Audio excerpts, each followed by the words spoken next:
Welcome everyone to the 9th edition of the ROH podcast. As per usual, I am your host, Caden Katanis, and with me this week are Merrick. Hello. Alaric. Hi. Skylar. Hello. And our special guest, everyone's favorite member, Zain. Hey. Alright. Boo. Boo. You suck. I can't understand your British accent. Before we get into the interview, I would like to remind everybody that if you have any questions or ideas for the ROH podcast, to please send them to me or Merrick. We will read the PMs and we'll talk about it on the air. I would also like to note that for the next edition of the ROH podcast, we are doing a special little gift giveaway that we'll talk about a little later. But I just want to say now that a little later on, after we talk about that, there's going to be a code word, and you need to listen for the code word, and you'll enter into this thing. It'll all make sense a little later. How does that sound? Sounds like a fucking ball. Alright. Oh yeah. I think everyone should relentlessly go for it. Yes. Zain is relentlessly trying to get the Zain is code word. relentlessly awesome. Yes. So, Whatever the heck that means. yes. Zain, welcome aboard. How are you doing? I am great. Thanks for having me. Glad to have you on here. I'm curious, how long have you been on ROH? I have been on the realms for about, I think, almost 5 years now. I joined right after the start of ROH 4, actually, so... Wow. Nice. Hmm. Who were you back in the day?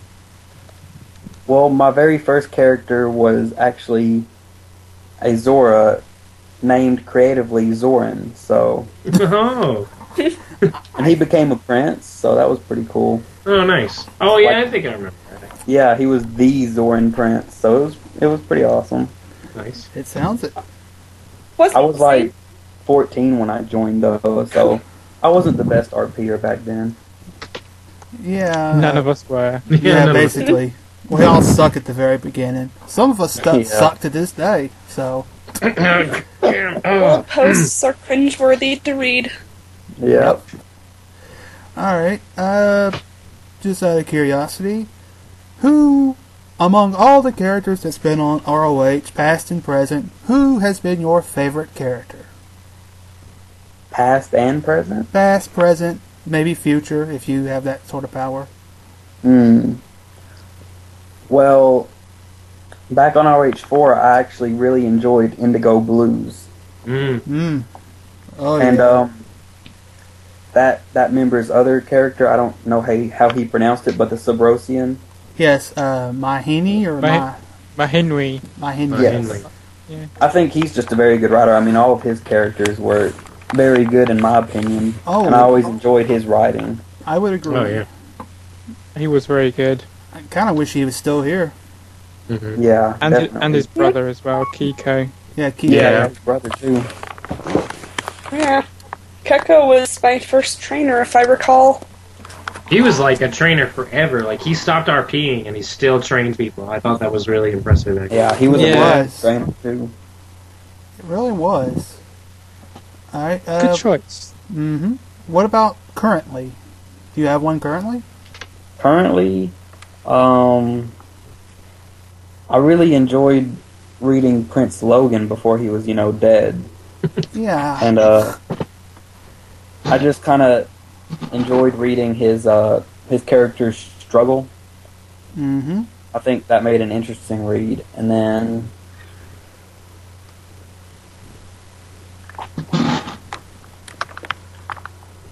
I think I actually like reading the interactions between Alaric and Quoth, however you say it. I think they're an interesting pair, so I always enjoyed reading their mask escapades and all that. Always They are like a understand. weird married couple. Yeah. always entertaining. Necrophilia is the best. Yeah, it's the only way. Mm-hmm. Other than getting boned by a Star Force. Bones. Oh, yeah. Alright. Didn't take long for that to go down. No, it did not. You know, I just kind of realized this next question is always kind of redundant, but I'll ask anyway because fuck it. Character that you have always made sure that when they post, you immediately read that post. Try to decipher that from the previous question. I was about to say that seems kind of similar, but Yeah, I'm not sure why these are two different questions. I think a favorite character used to be your favorite character, and I would ask about others, but fuck it. Yeah. Well, Well, I mean, there are people that I read that I don't necessarily, they're not my favorite character. I just read to see what they did, whether it was bad or... well, yeah, I guess Okay. that makes sense. But is there any character you don't like that you read about? I guess that would be a better way to word that question. There you go. that I don't like that I read about. Or it's not your top favorite. You know. Gosh. I mean, I don't want to sound like a jerk and say I don't like someone's character, but Well, But like character You wouldn't be the personality and such. What's the character that you read because you love reading the posts? That if you ran into that character in real life, you would probably despise them. Yeah, there you go. It has nothing to do with the person. It just has to do with the character itself. well, definitely Alaric right now, breaking my arms and all. So, yes. I mean, he does seem like a very, serious, down to business character when it calls for it, though, and that you wouldn't want to cross his path. But I do enjoy reading him, obviously. Mm-hmm. Alright. And Thanks, I guess. It was a pleasure breaking your arms. well, I'm glad I could provide you with that enjoyment. I mean, you can heal them and break them again if you want. Now I'm moving on to your legs next. Oh, right. My Well, bad. That's nice. Alright, well, does anyone have any questions for Zain? Okay, here I have a question, and it's more about your thought process than maybe the thing. So, as has been talked about a lot today, Zain has been in numerous situations where he has nearly gotten raped and destroyed, and he always gets out. And sometimes you're like, oh, Zane's gonna die, whatever. And then you get out, and then you're like, oh, he's not gonna die, bitches. So I just wonder, what is your thought process when Zayn faces a, oh shit, I'm gonna die situation? Well, I mean, most of the time, I honestly don't think I'm going to get out of it. And, so, I always, I'm not going to lie, I get a little, I don't know, sad, but disappointed, maybe. Because obviously, when you make a character, most of the time you have plans for them up until, a good way into the future, and you want to see them develop and, unfold and all that. Right. Yeah. And so most of the time, though, especially with this clock tower incident, I was mostly thinking, oh crap, Zane's gonna die, and I'm an idiot because it's my fault. Yeah. And so I was like, oh, I just got my character killed, and I have no clue what I'm gonna do after him because I haven't been able to get into any other secondary character really. I've just been like, I'll make 10 posts with one and then retire them and get another one. So Zane's pretty much all I've had going solid, and so it's kind of, You just kind of take it as it comes, basically. yeah. Yeah. I mean, that's pretty much what I have to do because I think he's gonna die, and then honestly, I don't know how he makes it out of all these close calls, but It's like so I'm that. like, oh, maybe Zane isn't crazy. Maybe there's something like divine fate. I don't know. It is pretty crazy, I'll tell you that. It's like the Houdini of ROH right now. Yeah, that's a good comparison. Mm-hmm. Alright. Anyone else? Have you ever considered bringing back a certain cannibalistic Zora? I have many times, actually. There is I do miss having a Zora a lot of times, because that was my first character, and I've tried to get into another Zora character since then, and hasn't really worked out.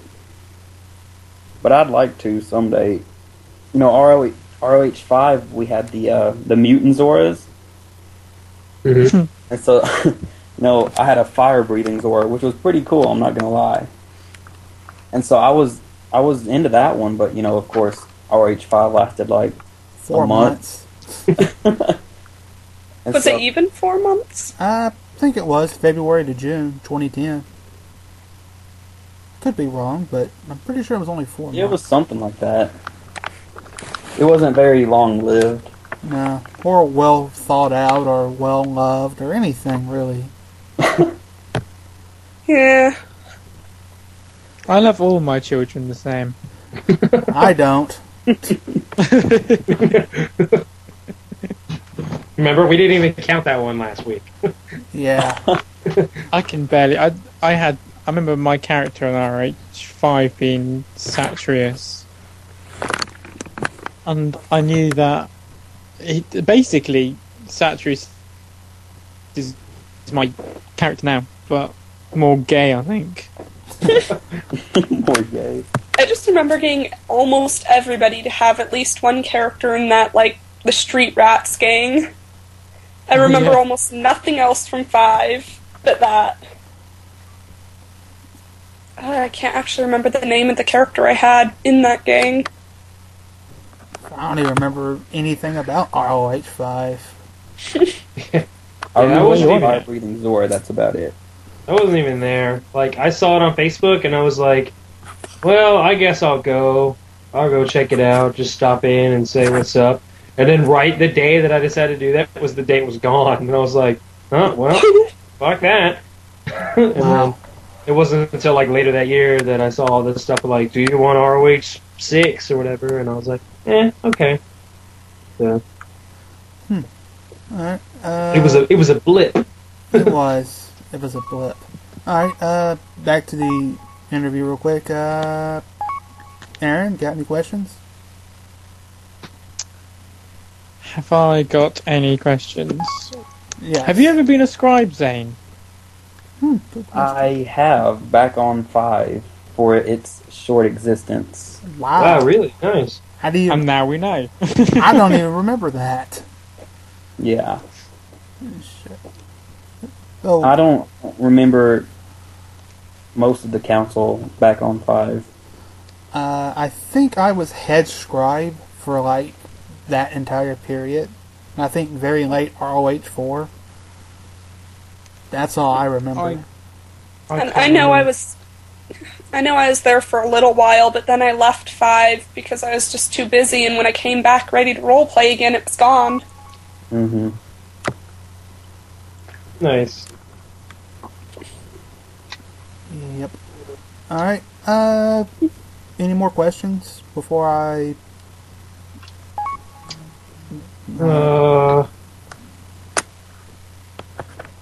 Tell us a plan you have for Zain in the future, provided that he lives this encounter. Yeah. A plan that I have for him? Yeah. Yeah. Talk about Zain for a bit. Something we might not know, or, future plans, Yeah, stuff actually, like explain Zain, because he's become a bit of a mythos to the site now, which is quite impressive to do. that. Yeah. So talk about him for a bit. Okay, well, my original idea for him was, I an antagonist, obviously, but I think he's developed a lot from even the original idea I had for him. And what was the original idea? Well, it was mostly the same. I just wanted, I wanted someone, basically a villain, who believed his perception was that he was the hero, obviously. And, I just thought that was an interesting idea, and so it started off as that basic idea. And so it kind of grew from there, and somewhere along the line, I decided to throw the golden goddesses in there and, kind of use that as a, make the character religious and, to add more depth to him and, more reason to what he does, kind of. Mm-hmm. And, obviously, I don't know if you guys are familiar with his history or read it in a while or whatever, but there was also this thing of he was just kind of enamored with heroes as a kid, and so he wanted to become one naturally like any kid. But he kind of took it to an extreme level, as you can see, and obviously the religious thing came into play, and so that took it up a level. And eventually, if he survives or whatever, I actually want him to believe that he himself is a god. Like higher even than the golden goddesses. Like, yeah, like, but Wow. that Is that where that the would whole be for a while. shunned savior concept comes from? Basically, yes. I mean, Zain is opposed to common perception. He is supposed to be, and he is a pretty friendly guy. It's just most situations he gets in, he's provoked and his anger comes out, which that's part of his character too. He has a very nasty temper, and I thought that would make an interesting dynamic, and but obviously the temper's just made everyone hate him, basically. So I don't hate Zayn as a character. I think he's funny. I think that what he goes through is just kind of like, oh, you, like, kind of thing. Yeah, pretty much, yeah. If I met the character, I would hate him, but I love reading the posts, and it's a brilliant character. Well, thank you. And I totally thought you were going to get fucking aced in the Clark Down battle, and I was a little sad for you. But the fact that you got out was hilarious. Like, it was just one of those, like, it was kind of one of those, like, season finale type episode things where you're like, oh, he's dead! And then he wasn't. You're like, oh, those motherfuckers tricking me again.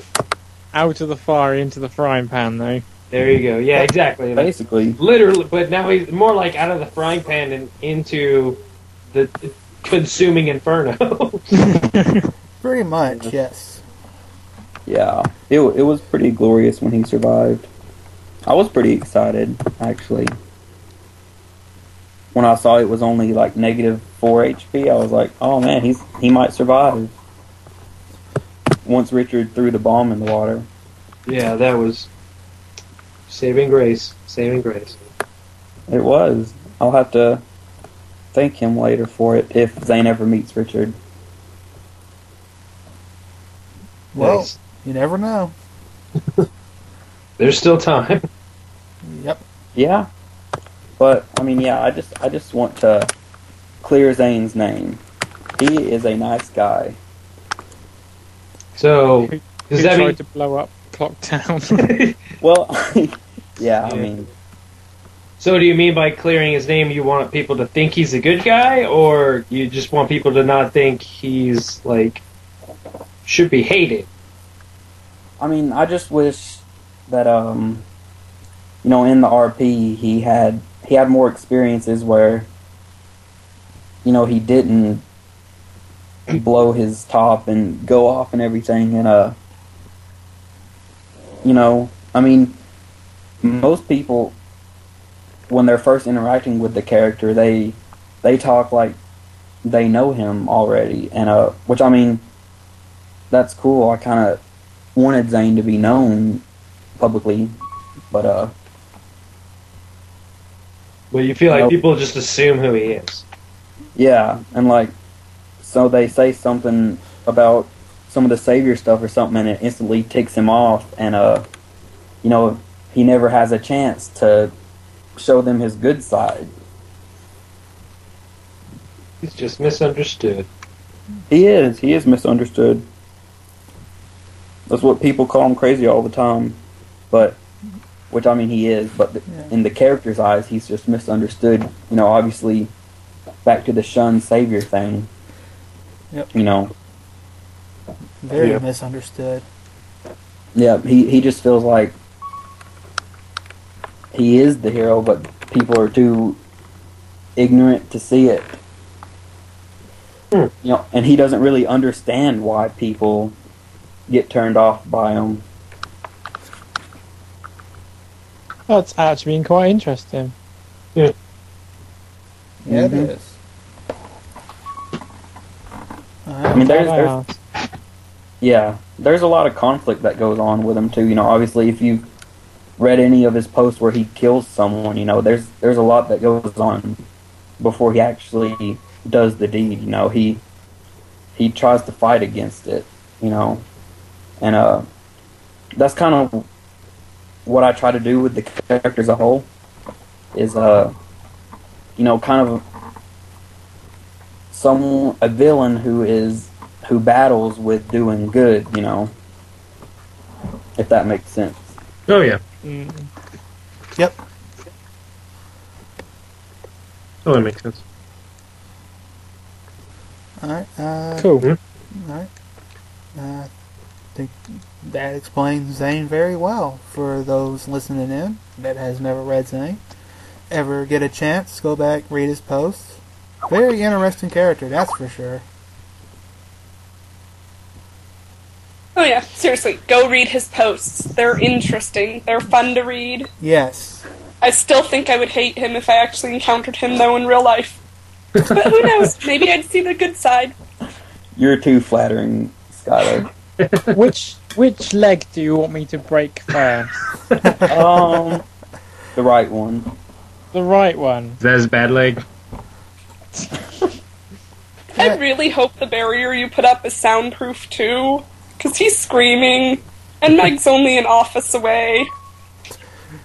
Yeah, but when Alaric comes out, she's gonna think, "Oh my god, this guy's a god. He can stand up to the monster that is Zain." I just thought it would be hilarious if Meg heard us all screaming and thought, I hadn't heard screaming like that since the last time Daddy hugged that woman. Oh gosh. Oh, Zain, you're ruthless. Or relentless, I'm sorry, relentless. Same difference. Anyway, let's move on. I don't think we can top that, but let's move on to the news.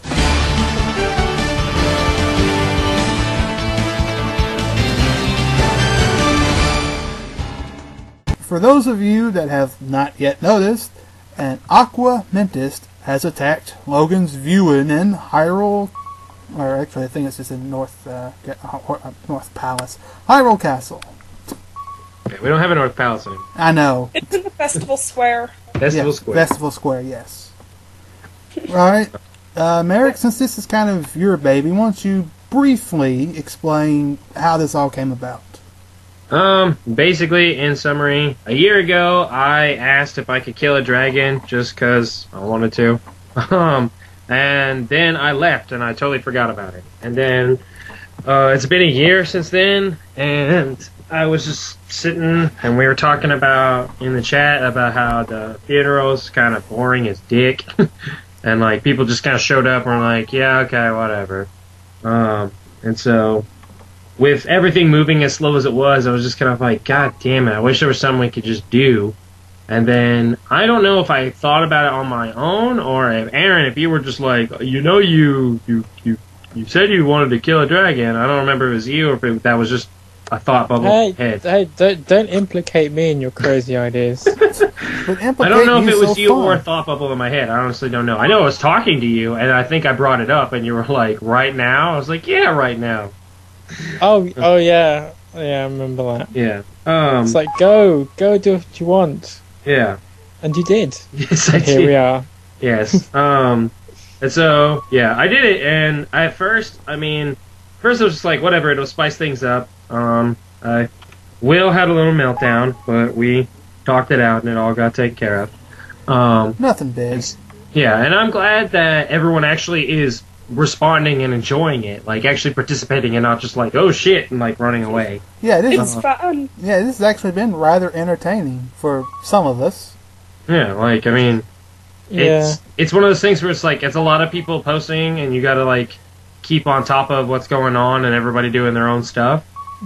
Seeing how it interacts, but I don't know, it's cool. I thought it was a cool thing to pull people into, because now there's a potential, once the dragon gets killed, that all those people will be able to interact, like, post the fight or whatever, like, where they might have otherwise not gotten to.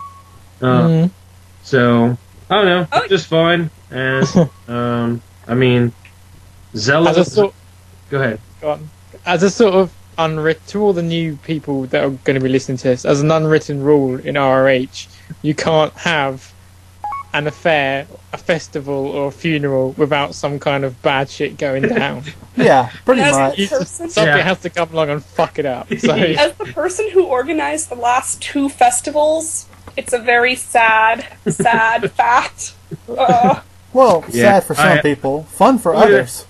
Who did I say that to? I think I said it to you, Cam. I was like, hey, this is why we can't have nice things. Like, we always have a festival, and something always screws it up. Yeah, no matter what side I'm on, I'm usually the one who fucks it up. Because when I was a bad guy back in the day, like, oh, we're having a festival or a party. No, you're not. Explosion. I remember that. And so now it's, we're having a funeral? No, dragon. So... Well, it wasn't you who caused the chaos at the last 2 ROH festivals, though. It's just been the funeral. Yeah. Yeah. Yeah. Speaking of festivals, though, I think it was you, Sky, that mentioned something about bringing in another festival whereby we don't actually do anything bad. It was going to be like a festival of peace or something on Lake Hillier or something like that. Oh, yeah, we're talking. I was talking about brief ideas for.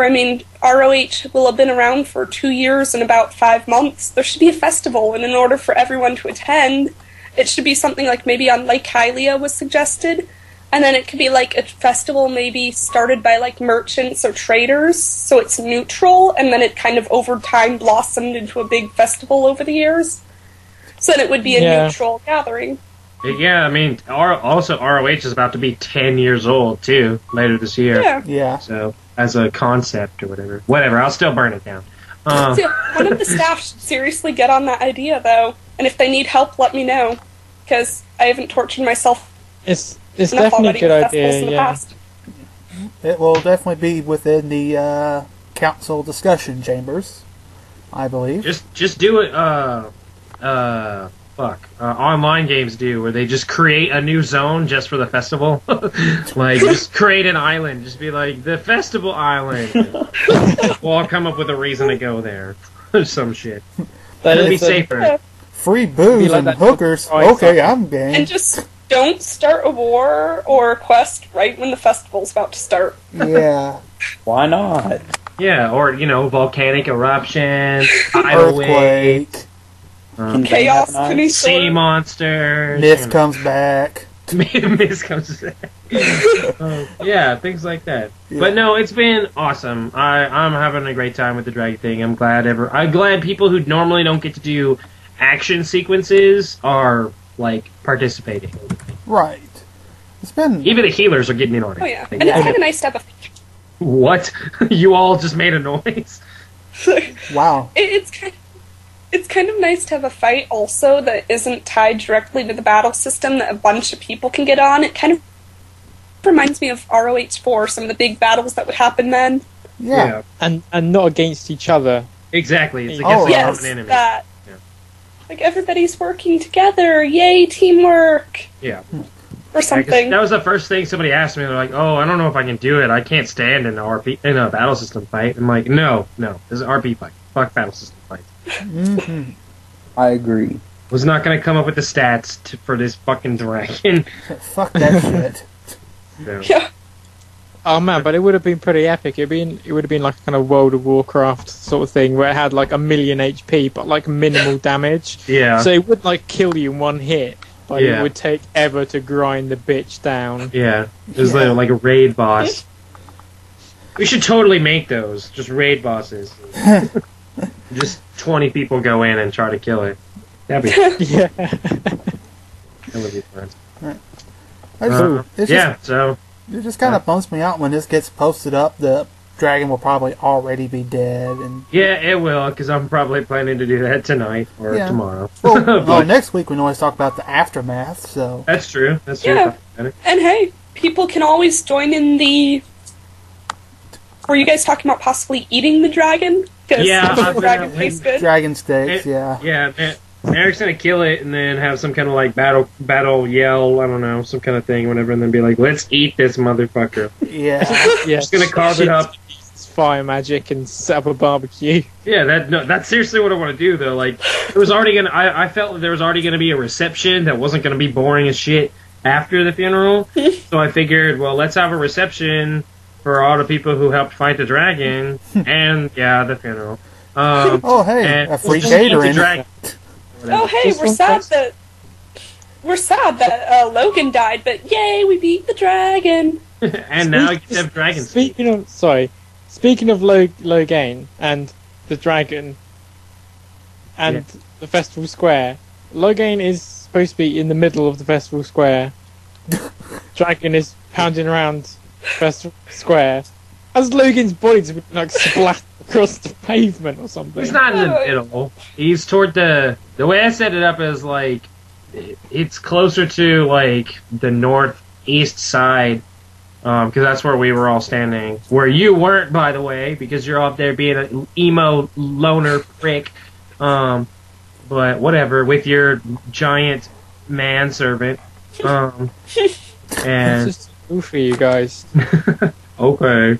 I did it on purpose. I'm deliberately making sure that you guys go off and do it on your own. Yeah, that's true. I'm there for backup, but it's your thing. Yeah. So So I put it over there, but I already said somebody moved the body, so I think the body's been moved. No one actually RP'd that, but I told some rando guards to get moved. maybe someone ate it. Yeah. We just pretend it happened. Yeah. Dave was all like, "Do not let the body get eaten or set on fire because I'm going to use it for something." I was like, "What are you going to use it for?" He's like, "That doesn't matter." I was like, "Oh, okay." If we you hadn't can talk said about we can talk about this. There's already been a bomb dropped in this RP, anyways. Big reveal. You can talk about that, Cam. Well, I was going to kind of save it for next week, but I think it's Okay. Well, if you want to, that's fine. yeah, I think it'd be a lot better because there'd be a lot more to talk about. But yeah, That's true. All right. Well, something big happened, and if you haven't read it, you should read it. Yeah, if not, you can always listen to them next week. There you go. I can just wait for like one person. Oh, I want to read that topic, but I want to hear this bombshell. I have to wait till next week. Yeah, exactly. I want to know. I don't have a clue what you guys are on about. Oh, really? Oh, Yeah. Wow, yeah. so Aaron is the guy that's doing this. Okay. Wow, this sounds real interesting, but man, the podcast next week's going to be awesome. Speaking of ROH podcast number 10, as I stated a little earlier, if for the 12 people that are remaining, we have the 10th podcast coming up, as I just said. It's relentlessly coming up. Yes, relentlessly. And Zain is awesome. Yes. Things that will not. Relentlessly awesome. You know what's awesome and or sad is that we've been doing this we have been doing this for 10 weeks. Yeah, 2.5 months. Well, technically a little bit more because there was the very first podcast that never got aired because it was so screwed up. Yeah. I think it was me, Sky, Chaos, and Jonathan. I think Jacob. Yeah, it's a good thing it never got aired. That was worse than the second one too. Yeah, the second one was pretty terrible. Yeah, it was. But anyway, I just want to say that we are going to have prizes. Aw, yeah. Yes. For 5 people that listen to this podcast and listen for the code word and enter this little contest, you have a chance for winning 20 rubies. 5 Rubies? people. Yes. Rupees. Rubies. Rupees. Is it rubies or rupees? It's rupees. Fuck that Cam, shit. where have you been? Yeah, exactly. Really? Rubies? I've been saying rubies Bitching for about decades. people who don't play Zelda. You don't even know what the main currency is. It's rupees, Cam. It's okay. Well, that's almost as bad as the time I used to call it accordion of time. Wow. I was 13. Oh gosh. That would be the best. Oh my god! I could just see Link just fucking playing A little- the accordion. Yeah, and the sad thing is, I'm not making that up either. Yes, it's rupees. For all you Rupees. noobs out there, it's rupees. Don't grow up and be Cam. Yeah. Well, I think the Please. one thing this podcast has taught me is I mispronounce a lot of words. So You also mispronounced. fuck you, Merrick. I'm sorry. It's okay. Can I squeeze in a shout out for those people who want to develop in Cam's footsteps, aka Cowan, who For real. who That looks one- like Cam's like younger Cam. twin. Wow. Yeah. Go ahead. He does though. Have you seen the scrapbook? I have seen it. That was the first thing I said was, "Holy shit! I have a twin brother." Not like that twin brother you made up on our H1. That's. You did what? We'll Yep. talk about that later. Let's try to finish this podcast, people. All right. This isn't the stupid things Kate What you used need to to do do. for. To win the rupees. Yeah, All right. rupees. Listen, to win the rubies. Rupees, whatever the fuck they're called. All right, 5 people. What you're gonna do is later I'm gonna talk about a code word, and you have to listen to this code word, and you have to type it, and you have to PM it to me, you have to PM it to Merrick. PM the code word. I thought and it then was Marek. Cam, I'm gonna kill you. Okay, Gregors. You PM it to me. You send the code word, and then you also send a number. All right, you send me a number because what we're gonna do is you send a number between 1 and 100, and we're gonna draw the numbers live, even though it won't be live to you people. We're gonna draw the numbers live on the podcast, and then whoever is closest without going over to the number that we draw will be the winner. Yeah. Right, and we get the rupees to you. Rupees. Yes, Relentlessly. we relentless rupees. Relentless rubies, yes. Also, we're giving away a special item. Aaron, you could talk about it because you made it up. Yes. I made up on the spot, like I do most things. Awesome. Well, basically, I don't know how these guys are supposed to win this item, so I'll just describe what this item is. Yeah. The idea is that it's called Pirate's Piece of 8, and it's going to be Pirate's piece of ass? Piece of 8. Oh, no. Oh, okay. Sorry. Go back to your corner, Cam. Alright. A pirate's piece of 8, Ass. whereby it's got a battle system application. It will grant your character 50% more rupees. 50% more ass. Okay. in battle system scenarios such as the mini quest, which we'll probably come on to a little bit later on, and the main quests as well. Thank you, Garlic. And There you go. And how you're gonna win that? We didn't talk about that, so Yeah, we'll figure that out between now and then. there you go. So just wait in suspense, relentless suspense. Did you have anything else for that, Garlic? I don't think so. I hope I not. know who won't be winning it. Who? Zain. Yeah. Why not? You're not Because relentless enough. you won't have any arms to use it. You don't have. Yeah. That's a valid point. Good point. Alright. That pretty much covers all that. Anything else newsworthy this week to talk about? The mini quests. Well, we talked about that last week, I think, didn't we? Oh, did we? I Yeah, think we we did. did. The forum's up. I know the forum is up.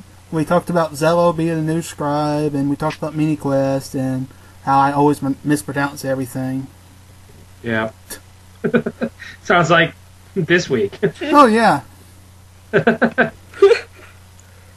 I don't think much of anything has been happening other than dragon attacking, because things kind of slowed down.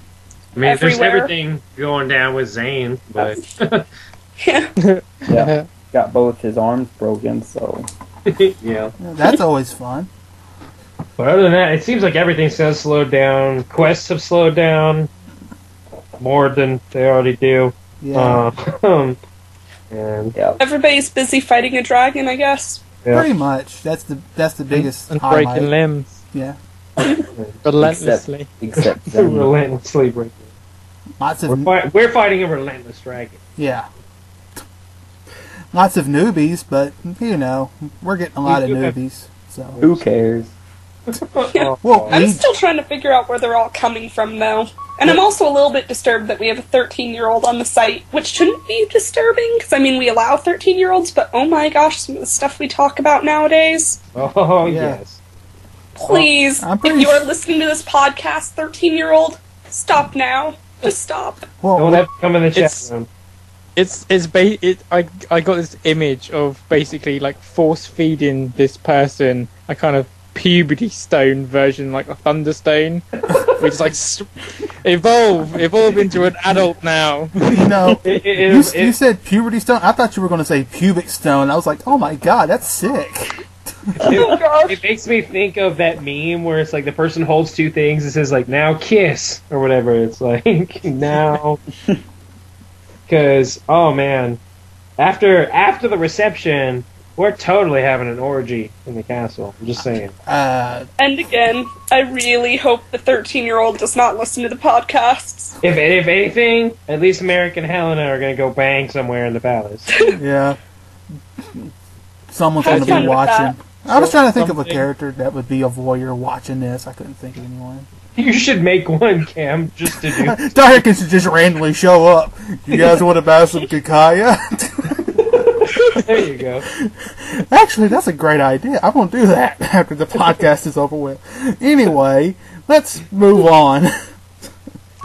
I will say my favorite newbie is Quill. I think he's funny and smart. I like the art girl. She has really awesome artwork. He does really I kind of want to know why she's never come in the chat, though. Yeah, that She is. says she can't.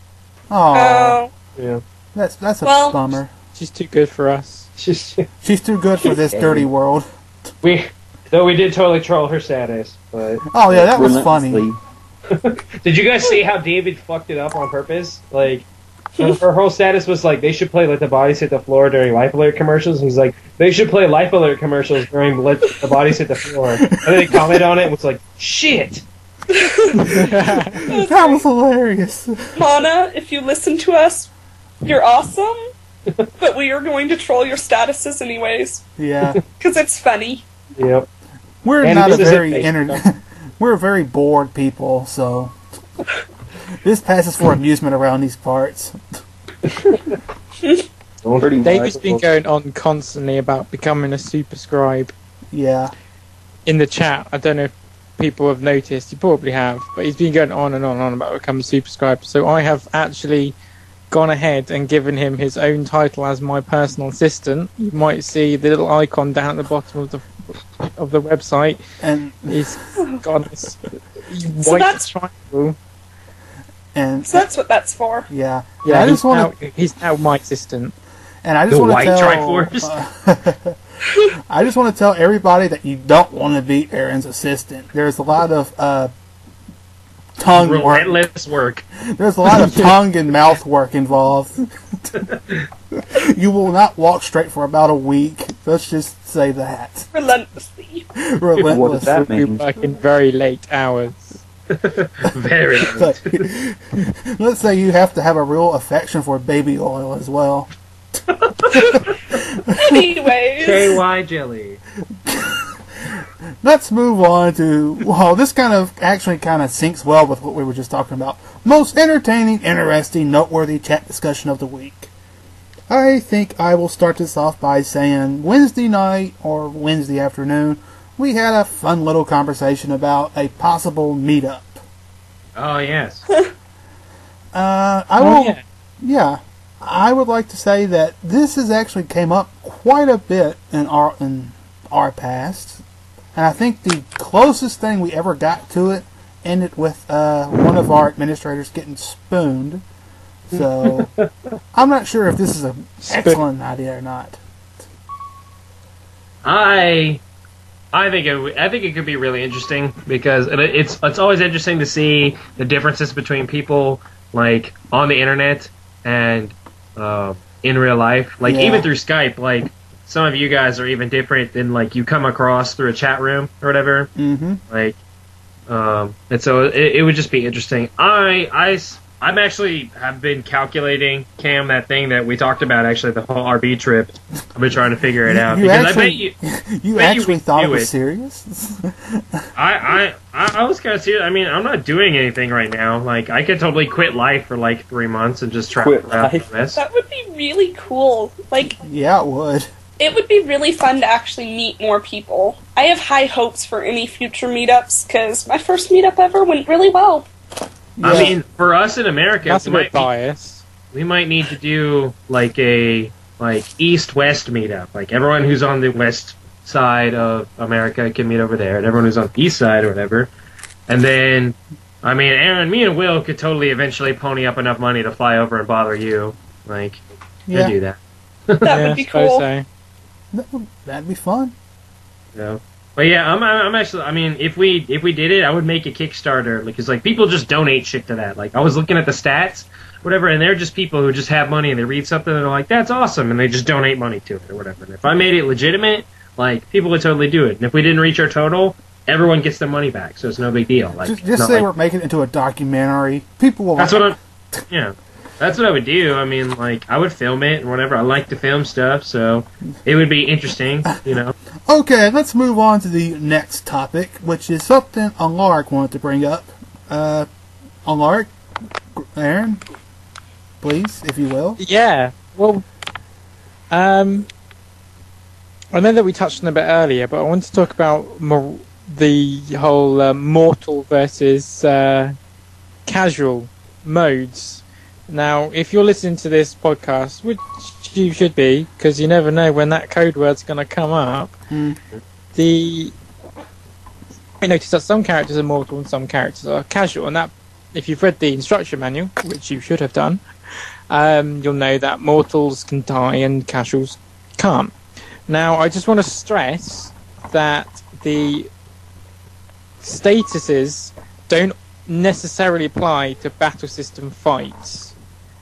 If you're certain people whose name begins with Z,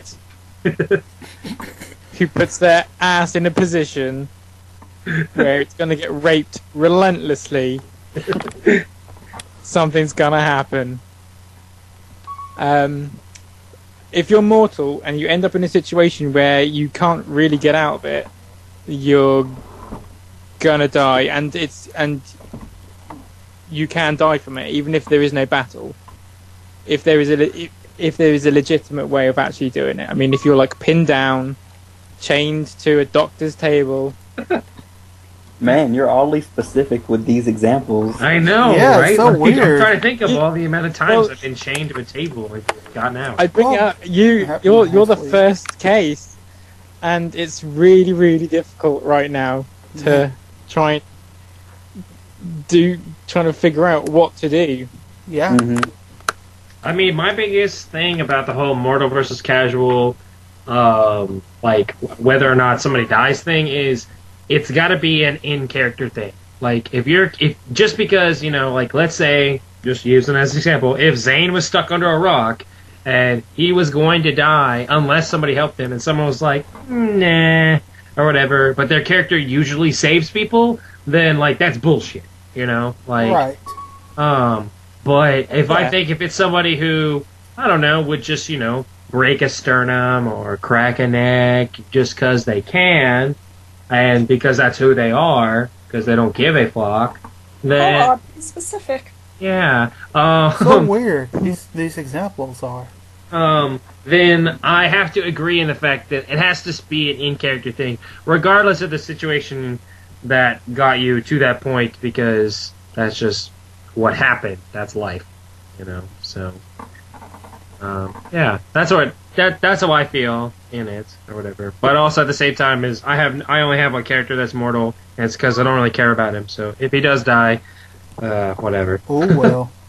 It's a moral of the story. Be careful if you choose mortal. I did it to Exactly. an RP. I did not know they sent it to an RP situation. No, that's pretty interesting. Yeah.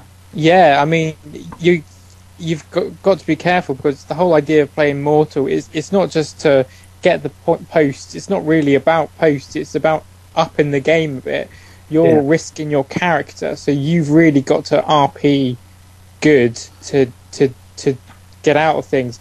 I mean, it's almost I like don't real want to life. keep bringing Zane's situation up, but if you can RP out of that situation legitimately, then fair play to you. I mean, you've really got to kind of use your wit and outsmart people, but you've also got to try and make sure you don't metagame and so on and so forth. So it's basically just upping the game and seeing if you can take a gamble and prove to others how cool you are, really. Pretty much. So be careful, because... So I have to wonder, okay, so because of that mode, does that mean people need to be more aware of the flaws they choose as well? Like... Well, yeah, I guess. I believe so, yeah. Yeah, because I feel like some people don't. Like, some people just take it for the points. Some people just take it for the points or whatever, where, like, like... What's the one where the floor where you can't run away? The non-self-preservation system, but that also applies to RP. If you start an RP fight, you can't run away from it. Like, for instance, if they're fighting the dragon, they can't run away from that dragon. They've got to fight that dragon until either they die or that dragon dies. Pretty much. In an RP situation, it's more controllable though, because you can just you can just kind of RP the death of the NPC, because it's just an NPC at the end of the day. But if it's between player and player, then it's obviously going to be a bit more difficult, especially if the other player has a reason to kill you. So I feel like some people don't also take the flaw, the Huevos Day, whatever the hell it is. Just take that seriously. Though you have to do something crazy before you even draw your blade. Yeah. I think in the RP, it's also it can be a little bit different though, because the RP has a lot of situations. Like Skylar has the non-self-preservationist flaw. And she's been hacking at the dragon, but right now she's kind of backing off because her sister is in danger. So she's like, I gotta get my sister back out of this before I go running back in and start hacking at dragon again. Yeah, well, I mean, that's still non-self. I mean, like, you're still throwing yourself in harm's way. So I still feel like it's kind of like you're casting yourself in between her and the dragon, which is still... Oh, yeah. Which is rather, you could be dragging her away, which is not necessarily... And that is a good example of RPing out of something, even though you have flaws in it. I mean, you're still fighting, but you might not necessarily be fighting for what seems obvious. You're not fighting a dragon, you're fighting for the safety of your sister in that case, but you're still going to and Skylar's totally running back into that fight if I have a chance to post before the dragon's killed. You should. I haven't seen Zella today, so... I'm going to get one more in for her to go and start hacking at it again and getting annoyed at how useless she is. Alright. Zain? Well, Zain, what do you feel about the whole mortal versus casual thing? Where do you come into play as a mortal who has nearly died many times? I mean, I agree with it totally. I mean, if you make that decision to make your character mortal, which I have done, you got to deal with whatever comes your way. And so, I mean, if Zain dies, he dies. I mean, I'd be very disappointed, but, it happens. Yeah. I mean, I made that choice to make him mortal, so I have to roll with, the punches and try to get out of the situations. Yeah. Hope for the best. And that... It's very hard, though. I mean, speaking from... if I'm being completely honest, from Alaric's point of view, he wants to kill Zain. There's no other way about it. He's going to kill him. From my point of view, I don't want to kill Zain. I don't want to kill your character because it's your character. It's your main character. It's like you pointed out earlier on the podcast. It's the only one you've ever really stuck with, and I don't want to be responsible for breaking that. But at the end of the day, I've also got to stick to my character's ideology and planning and stuff. So it's quite difficult. It's slightly difficult from my perspective as well as the perspective of the person who's potentially going to die. So right. Yeah. Yeah, I mean, I think it's important to stay in character, more than anything. I mean, I think that's probably most important, is stay in character. I mean, a lot of people talked about joining in the clock tower fight and, trying to kill Zain, people that didn't really have a reason, that they just wanted to get shots at Zain, kind of like when Jenny or Janae, whatever the heck his name is. Janae, yeah. Like, he didn't have a real good reason to join in the fight, obviously. Right. Yeah. So, I mean, as long as people are staying in character, I mean, if mine gets killed, then he gets killed. I mean, I took mortal, so... Yeah. Mm-hmm. You're breaking my heart, Zain. You're breaking my heart. Alright. I mean, I'd be disappointed, but I wouldn't be mad or anything over it, because, I mean, as long as it's in character, which... Yeah, like, I'm sure it'd be different if, like, I don't know, someone random just, like, burst through the window and was like, hey, and just stuck you through the face and then left. Right. Just because they could, like, yeah, that that's would be, my point. That'd be way, way different than just Alaric being like, break. Pretty much. Alright, anything else for that discussion? Anybody? No, I think that's good. Yeah. That's what I thought. Alright then, we'll move on to Merrick. He has a little something to talk about. Okay, so for those of you who are not aware, around, I guess, ROH4, we got ROH Wikia up, and it's still up, actually. That was my idea. I think we talked about this before. Yeah, and it's still, after actually, because of that conversation, I went back to it or whatever, and there's a lot of things still up there. Like, I have a whole thing about Merrick up there, previous incarnation of Merrick. There's an article about the previous Shin from before. Yeah. Oh yeah. And some of them are incredibly detailed and tell like the whole story of especially if people had the same character through multiple ROHs through their different histories and stuff like that. That's really cool. And some are not as well done. They're just kind of like, oh yeah, here's a character, and so I was just going through them or whatever. And I saw that there was one Wikia page that was called Link or whatever, and I was like, huh. It's like, I mean, we haven't brought Link into ROH aside from the very, very, very first ROH where TSA was Link as a character for all of 3 weeks that he was around. And so I was like, that's interesting. It's like, oh, it's probably just going to be something ripped from the Zelda Wikipedia, just saying, this is Link, he is the hero, whatever. So I click it, I was like, well, I'm just going through most of them, so I might as well just go and see what it is. Alright, so I click it, right, and the page loads, and I shit you people not, right? The page loads, it is blank, with no pictures, except for the words, in all lowercase, I'm wet.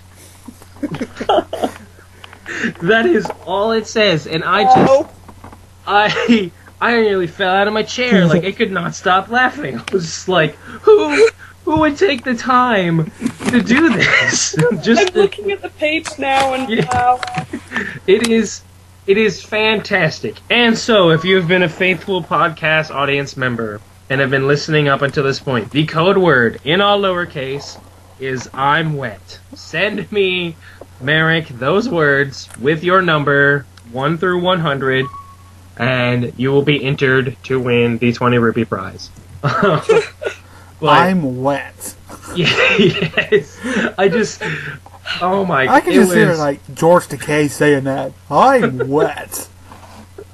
There's nothing. It kind of made my day, actually. Like, that's kind of sad if you think about it, Greg. But it was funny though. I don't know. It's funny. I'll give you that. There was just nothing like that had particularly been going well that day, I guess, like in my real life or whatever. So it was just funny to like come across that and just be like, the fact that somebody did that, you know. And there's no real other page like that. Like the rest of the pages, like that aren't well done. Like they're just like, you know, a picture. This is the character. This is where they lived. Or right. Or this is a character, and this is their special moves, or stuff like that, or whatever. But like, it was just, it was fantastic.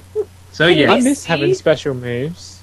Me too, Aaron. Can we see when that page was made, or any of the details behind it? History should have. Cam probably could.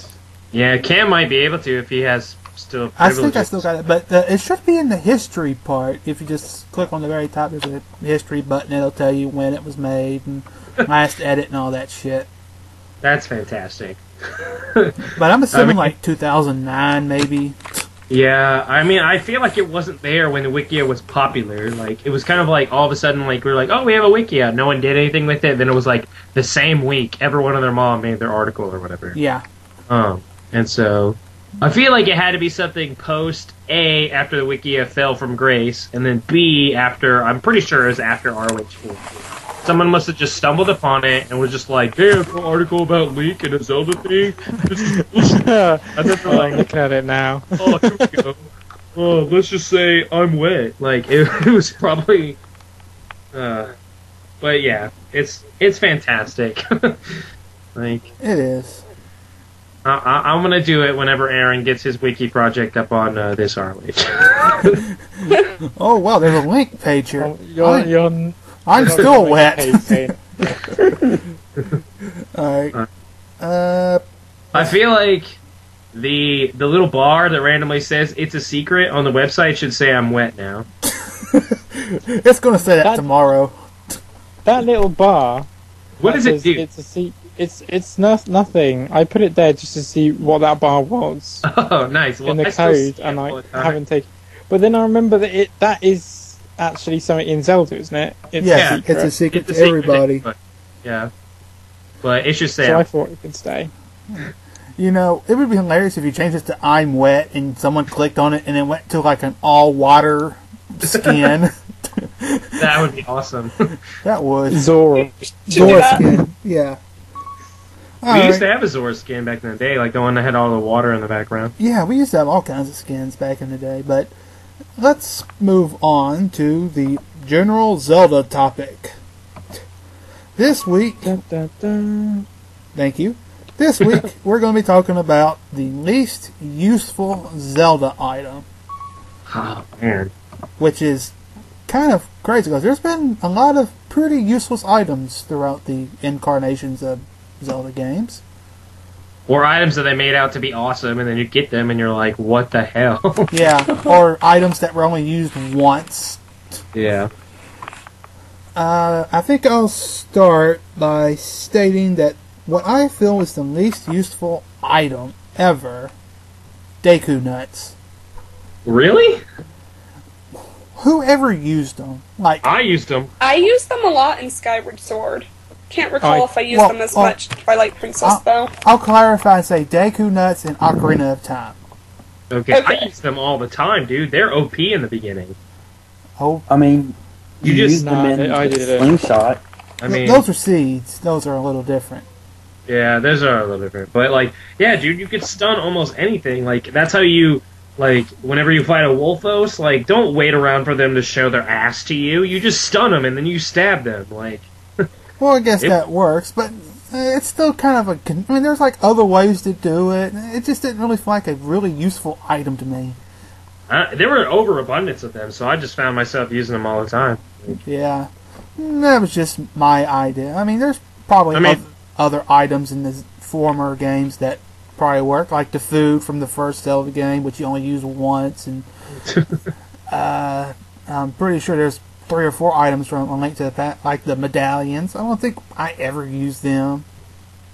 They're awesome. They're just not practical. Yeah, awesome, but not practical. They're kind of useless. Okay, Zane, what do you think is the most useless Zelda item?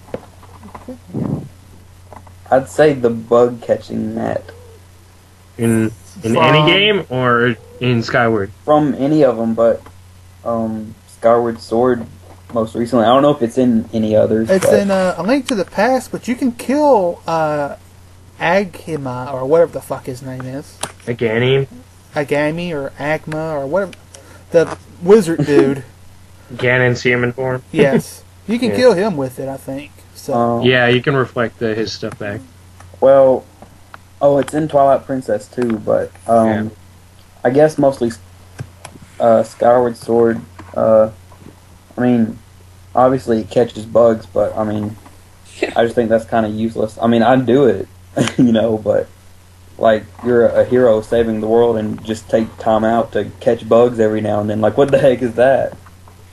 I mean, I used it more for fairies and shit, but like in Skyward... Go ahead. Sorry. In Skyward Sword, you don't even need it for fairies, so it's kind of like pointless. Yeah. But, it is true. Well, it was needed in A Link to the Past for fairies. Yeah, I used it for then, definitely, but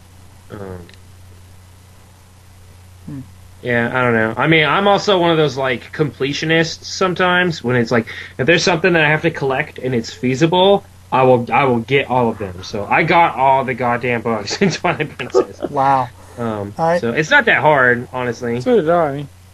Like, you just kind of have to be like, oh, and then just get it. Like, All right. Well, Greg, what was what's yours? Mine, I'm gonna have to say between. It's tough because like there's some games where you're like, well, that was useful for the one particular instance, but then I will say, all right, there's 2. All right, I'm gonna tie between. All right. Okay. I'm gonna say the Tingle Tuner from Wind Waker. Ooh, forgot about because that thing, I never used that because I even had the cable to connect my Game Boy Advance to the thing or whatever. But you don't need to do that. They made that for people who just want to, they want their little sister to play with them and do something. Like if their sibling is annoying them. The Tingle Tuner is worthless. And plus, now, it brings tingle to. I have some people who swear by it, who absolutely swear by it. I never used it, man. It was basically you could use the Tingle Tuner to find treasure chests without having the compass. Which honestly, what? Then what's the point of the compass? Seriously, like that's what I would have to say. So I would say between that and even though I have one on my character in ROH, I would say the scales from Ocarina of Time. Because once you get the Zora suit, those scales become obsolete. Well, because once you can breathe underwater and have the iron boots, you don't need to dive anymore. Well, I think the only reason you could dive is to get a heart piece, and you can get that before you get the suit. So yeah, I can understand. Yeah, I just felt like the work, like I don't know, they just made it seem so like or whatever. It's just kind of like I don't know. It just seemed kind of worthless. Like, fair point. Once you get them, you get both. You can get both the silver scale and the golden scale before you have the suit. You're absolutely correct. And you're like, oh, this is awesome. I could dive or whatever. And then you get the suit, and you're like, well, then why? What is diving for? You can't dive in the suit, though, can you? Yeah, you can. But you can walk around. I don't think you can. I don't think you can actually swim with the suit. I think only the scales let you. No, you can swim around and dive just normal with the Zora suit or tunic. Yeah, you can in Ocarina of Time. Yes. Yeah, in Ocarina of Time. You can swim around. Yeah, you can still swim and dive or whatever, but like but once you had the iron boots and the Zora tunic, like there was no reason to dive anymore because you could just walk around on the bottom for the things you need to do. Pretty much. Because I don't think I ever dived ever after getting the Zora suit. Like I didn't need. Like if there are rupees on the bottom or that heart piece, like honestly, that one heart piece is all the way at the bottom of Jabba Jabu's like fountain or whatever. The only way to get that is with the iron boots and the Zora suit. I mean, technically you could do it without the Zora suit, you have a time limit of like 2 minutes, which I just want to go ahead and say anyone breathing underwater for 2 minutes can just win at life because holy shit. All right. But all right. but sorry. Yeah, I think I do agree. The scales, I never really thought of it that way, but you're right. Scales are pretty useless after you get the boots and tunic. But yeah, good point. Aaron, have you done yours yet? No, I don't think you have. What would my one be? I think the hover boots. I fucking hate the hover boots. That from Ocarina of Time. Yeah. They look cool, but they have no purpose apart from in the Shadow Temple and the odd occasion in the dungeon where you might think, oh, I can't be asked to hook shot across. I'm gonna run across, but you can't just run around Hyrule Field with your hover boots on because it's so piss annoying. Yeah. You slide all over, and then and then you end up sliding off the edge of the map and fall into. Yeah. I just find them really annoying. The only semi-useful or anything I ever found for the hover boots is going to the Sacred Forest Meadow where the club moblin was. The fucking moblins. Yeah, and you stand and then just whiz across the top. Yeah, that was pretty funny, but that's the only use. I mean, but there's no point to be back there at that point. Well, that's unless true. You get fairies there for some reason. Yeah, I agree. If the hover had lasted longer than 2 seconds, I would probably think it would be far more useful. Yeah. I think they were just or if they were like the Pegasus boots in Link to the Oh Past. yeah, that's what they kind of look like too, which is weird. Yeah. If they'd been like that, I would have been all for them. Ramming into shit. Ugh. Yeah. I also think the whip from Skyward Sword is just it's so shit. You have a sword and shield. You're not a fucking circus master. And it's so hard to control. Yeah, and all it is to rip stuff off of them, so you don't have to you're like, oh, I don't want to be bothered to kill them and get this, but I'm just gonna rip their essence out with the whip, and then I'm gonna kill them anyways. Well, you have to use it a little in Skyward Sword to get across obstacles and stuff, but it's just so clunky and hard to control. I like the grapple hook from Wind Waker. I like that idea. I thought that was cool. Because it's more rough around the edges. Mm-hmm. And it just was cool. Yeah. But a whip? Really? Can you imagine just going up to a bowl bin and just whipping it? It's like a Dama Matrix. Whip it good. Yeah. You die. Or going up against the Armos and stuff. It's a stone and you're whipping it. Well, what's that going to do? Well, if you put the Devo song to it, hell, it's kind of fun. Sure. All right, Skylar, I think you're lying.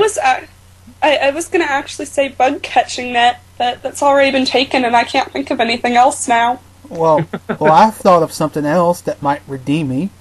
They all were fuck you for your choice. Yes. How about the magic beans?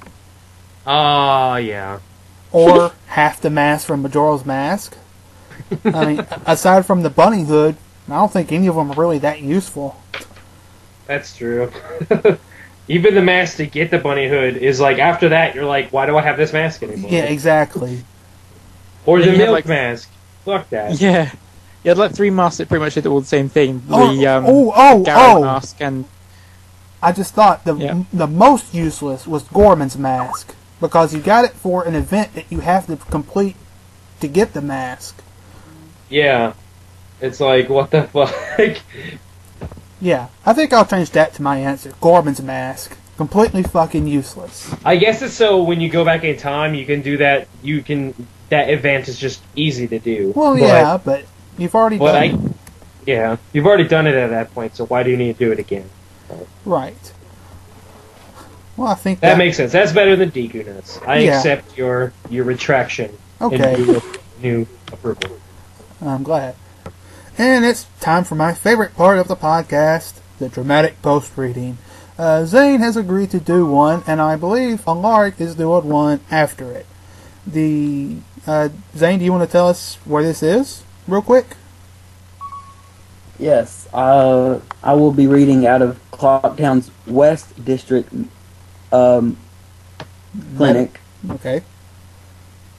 medicinal clinic, and it's on the last page, post number 46. Post number 46, people. Just pause it and you can go straight to it. And Zane, whenever you're ready, start reading.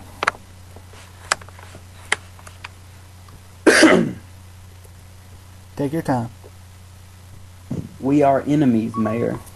You personify everything that I fight against. Everything that my life is dedicated to saving my people from. Let us not play games. We both know that for all intents and purposes, our respective nations are at war with each other. You have poked, prodded, and awoken the sleeping giant that is the land of Hyrule. Now, you must deal with the consequences. Zain watched curiously as one of his many wounds was healed before giving the same look to Alaric. What game was he trying to play with that move? The sensation was strange. He could tell the mayor had powerful healing capabilities. That still didn't explain why he was using them on his prisoner, though. His look of curiosity turning to one of wariness and distrust, Zain continued watching the room, showing another display of his magic when he blocked the doors. He was probably attempting to make subliminal threats with his magical prowess as much as anything else. Things were escalating quickly. At Alaric's next comments, however, the Savior regained some confidence as his infamous smirk crept back onto his face. You say I shall die, as if you know something of life and death. An interesting tidbit that your files most likely could not tell you. I have been known for cheating death. You cannot kill what is willed by the divine. And in case you did not hear, I will repeat it, but please do listen up this time, Mayor. I will not corrupt my cause. Zain stared down Alaric, eye to eye, with the smirk firmly in place. He wore a defiant demeanor, one that seemed to say, your move. He knew the Sheikah would certainly have a move, and a good one at that. He was prepared for it, though. Nothing could stop the chosen one. Alright. Alaric smirked. Was Zain playing to the Archon's hunger? The creature within prowled like a wild cat, eager to pounce upon its prey and tear it to shreds. The Archon, if he had his way, would have done just that. Alaric ran the back of his hand across Zain's face. His rings cooled to his skin. He caressed downwards and whispered gently. What do I know of life and death? He repeated, half amused. Flickering memories of breaking the void, bringing about Kakariko's destruction, all through the process of cracking the definitions of life and death, flashed into the mind of the mayor. But he saw it through the eyes of another, the Archon. Very funny, Zain, he chuckled, but knew that Hylian would not understand why he found his statement amusing. But I digress. I believe you were in the process of defying me. Lark put his hand gently upon Zain's cheek, fingers crackling with electrical magic. At that moment, the voltage was low enough so that the sensation tingled. Now was a test of his limits. The Archon pressed for more power, to flip the switch and to release a bolt so powerful it will kill a Goron in one hit. But Alaric resisted, with all his might, to satisfy the hunger. Slowly he pulled back his hand, clenching it out of distrust in himself. The Archon ground mentally. Coward. What do you aim to get out of this stupid vendetta of yours? To anger Termina so much that it marches against Hyrule? I admire your faith in your nation, but I assure you, Minister, Hyrule will resemble Icana, and you will lie dead at the foot of a barren throne, Alaric said bitterly. Tell me, if your goddess has ordained you as its saviour, how can I do this and yet live? Alaric reached for Zain's arm and punched downwards. His fist did not touch the Hylian's arm, but the wind magic he had generated created so much pressure that the upper arm bone cracked. Alaric dropped the arm, causing more pain. Let me know if you want that healed, he said. But remember, you have 3 other limbs before I reach your neck. And that's done. Some pretty deep shit, man. Yeah. This is what you're missing from that topic. Please read Oh, it. yeah. It is intense in there, that's for sure. Yeah. Alright, and on that very deep, disturbing note, I believe this ends the podcast for the week. Don't forget the code word. Yes. Wait, what? Wait, what was the code word? Relentlessly remember the code word. Oh, Relentlessly remember. It's I'm wet. yes. Don't forget that code word. Apparently, if you just go to the very end, you will hear it just as well as in the middle. Oh well. Oh, well. But I would like to thank our guest for the week, Zain, and speaking for Alaric, Skylar, and Merrick, this is Caden Katanis, and we will see you next week on Dear Chronic, ROH Podcast.